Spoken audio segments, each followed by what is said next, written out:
यो दृश्य कृषक आन्दोलनको दृश्य हो। गोरादा नगरपालिका, गोरीगञ्ज गाउँपालिका र कमल गाउँपालिकाका कृषकहरूको आह्वानमा 2 घण्टे चक्काजाम कार्यक्रम गोरादा 8 चन्दन चोकमा भएको हो। धानको समर्थन मूल्य अनुसारको मूल्य पाउनुपर्ने लगायतका मागहरू किसानले राखेका छन्। नेपाल सरकारले तोकेको धानको समर्थन मूल्य न्यूनतम प्रति क्विन्टल 3410 भए पनि किसानहरूले प्रति क्विन्टल 1600 देखि 1700 मात्र पाएका छन्। चलन चल्तीको भाषामा 40 केजी ओजनलाई 1 मन मानिन्छ भन्ने व्यापारीले 42-43 केजी धान लिने गरेका छन्। यसले गर्दा 650 प्रति मन मानिएको धानको मूल्य 610 भन्दा कम पर्न आउँछ। यो मूल्य झन घट्ने क्रममा छ। गोरादा नगरपालिकाले तोकिएको समर्थन मूल्यमा धान किन्न व्यापारीहरूलाई अनुरोध गरेको छ, तर व्यापारीहरू राइस मिलले त्यो मूल्य नदिने बताउँछन्।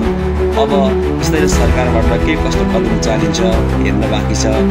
आशा गरौँ गोरादा सरकारले किसानहरूको माग चाँडोभन्दा चाँडो पुरा गर्नेछ र राइस मिलहरूले पनि सरकारले तोकेको न्यूनतम समर्थन मूल्य अनुसारकै धानको मूल्य दिएर किसानहरूलाई उनीहरूको उचित माग पुरा गर्नेछन् भन्ने आशा गर्न सकिन्छ।